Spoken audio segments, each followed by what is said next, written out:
حالانکہ وہ حافظ قرآن بھی تھی، مگر اس کی میت کے ساتھ یہ معاملات ہونا ہماری سمجھ سے باہر تھا۔ میں تو یہ سوچ بھی نہیں سکتی تھی کہ کسی بھی حافظ قرآن لڑکی اور تہجد پسند لڑکی کی میت کے ساتھ ایسا بھی ہوگا۔ میرے ذہن میں خوف نے ڈیرے ڈال دیے تھے۔ کیا مجھے قرآن پاک حفظ کرنے سے باز رہنا چاہیے کہ جو انسان قرآن پاک کا حفظ کرنے کے بعد بھی اپنی غلطیوں سے باز نہ آئے؟ اس کے ساتھ اللہ پاک جو معاملات کرتا ہے وہ میں نے اپنی آنکھوں کے سامنے دیکھ لیا تھا، مگر میں اماں ہاجرہ کا دل نہیں دکھانا چاہتی تھی کہ اس کی بیٹی کے بارے میں ایسی شرمناک حقیقت کا پتہ چلے کہ اس کا اپنا دل بھی پریشان ہو جائے۔ اسی لیے میں چپ رہی تھی، مگر لوگ کہاں چپ رہنے والے تھے۔ محلے کی ایک عورت نے لاش کو دیکھ کر ایک عجیب بات کی۔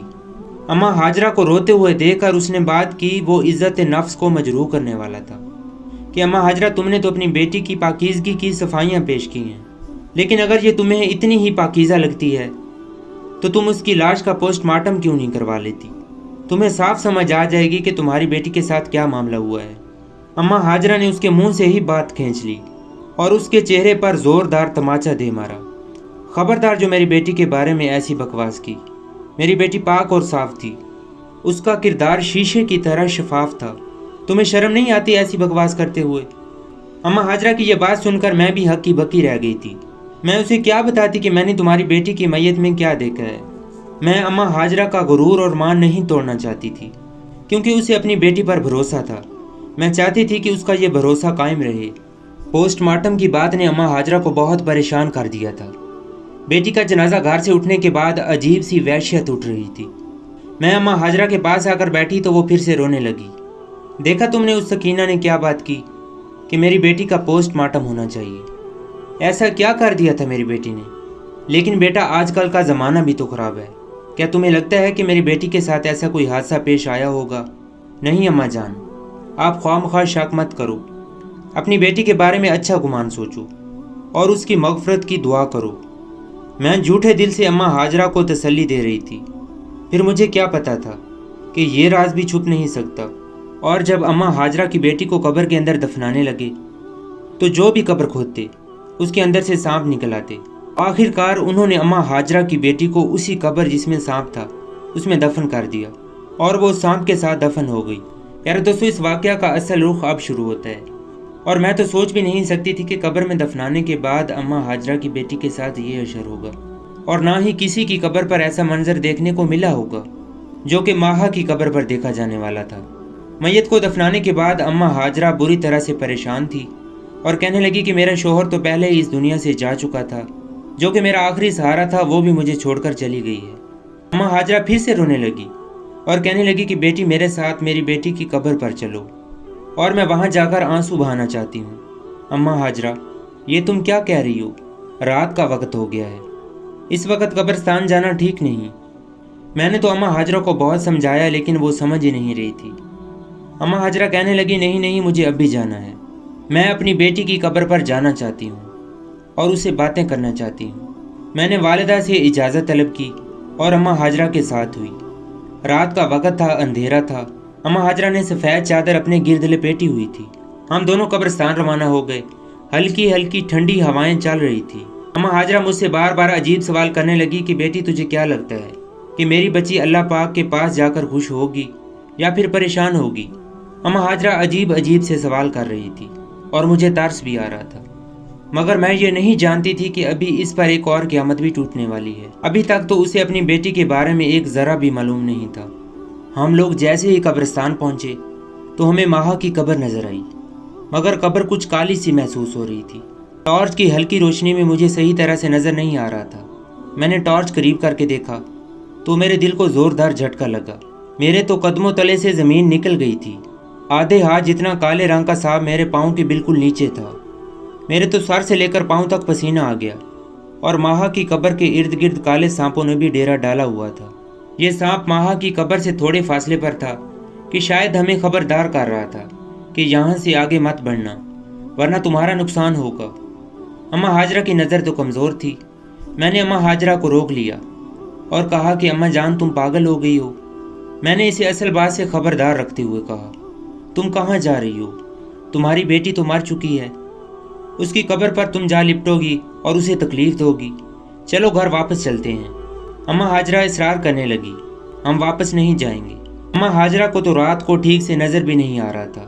میرا دل تو بہت ہی دھڑک رہا تھا، لیکن میں نے اماں ہاجرہ کو بہت تسلیاں دی اور بڑی مشکل سے اسے واپس گھر لے آئی، مگر کون کسی کو روک سکتا ہے۔ اگلے دن پھر عصر کے بعد اماں ہاجرہ روتے ہوئے اپنی بیٹی کی قبر پر پہنچ گئی اور میں بھی اس کے پیچھے پہنچ گئی۔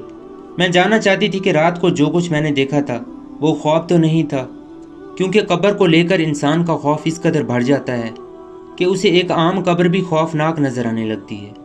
عصر کا وقت تھا، روشنی بھی تیز تھی۔ اماں ہاجرہ کو اب کچھ صاف دکھائی دے رہا تھا۔ قبرستان میں داخل ہوتے ہی میری نظر ماہا کی قبر پر پڑی اور اماں ہاجرہ نے بھی اسی وقت قبر کا نظارہ کر لیا اور پھر دھاڑے مار مار کر رونے لگی اور کہنے لگی کہ قبر کے باہر یہ حال ہے، قبر کے اندر کیا ہوگا۔ میں نے بھی دیکھا کہ قبر کے اوپر بہت سارے سانپ تھے۔ میں نے یہ سوچا بھی نہیں تھا کہ اب جو ہونے جا رہا ہے وہ مجھے پھر سے اللہ کے قریب کر دے گا، مگر سوال تو یہ تھا جو ہمیں سوچنے پر مجبور کرتا ہے کہ ایک حافظ قرآن لڑکی سے ایک اتنا بڑا گناہ سرزد ہوا۔ اماں ہاجرہ یہ معاملہ دیکھ کر کہنے لگی، میں مفتی صاحب کے پاس جاؤں گی، ان سے پوچھوں گی کہ یہ معاملہ کیا ہے، میری بیٹی نے ایسا کون سا گناہ کیا تھا کہ جس کی وجہ سے اس پر عذاب آ گیا۔ اماں ہاجرہ وہاں سے فوراً روتی ہوئی گھر جا پہنچی اور جتنا بھی راشن گھر میں پڑا تھا سارے کا سارا غریبوں میں تقسیم کر دیا اور اللہ پاک سے دعا کی کہ میری بیٹی سے عذاب ختم ہو جائے، لیکن ایسا نہ ہوا۔ ماہا کی قبر پر مسلسل وہی سانپ ڈیرا ڈال کر بیٹھے ہوئے تھے۔ سانپ بہت زیادہ تھے اور کوئی اس معاملے میں دخل اندازی بھی نہیں کر سکتا، کیونکہ یہ قدرت کا نظام ہے۔ اماں ہاجرہ کے گھر کے باہر ایک اور منظر دیکھنے کو ملا کہ لوگ اماں ہاجرہ پر ترس کھانے لگے۔ اس نے اپنے گھر کا سارا سامان نکال کر باہر رکھ دیا اور صدائیں لگانے لگی کہ ہے کوئی غریب جو یہ سامان لے جائے، جسے یہ سامان چاہیے ہو، میرے گھر سے آ کر لے جا سکتا ہے، میں یہ سب اپنی بیٹی کے لیے صدقہ کر رہی ہوں، اے میرے رب میری بیٹی کو معاف فرما دے۔ وقت یوں ہی گزرتا چلا گیا۔ اماں ہاجرہ نے پہلے اپنے گھر کا سارا سامان نکال کر سڑک پر نیلام کر دیا اور ہمیشہ روتی رہتی اور کہتی کہ مجھے اس دنیا سے اور کچھ نہیں چاہیے۔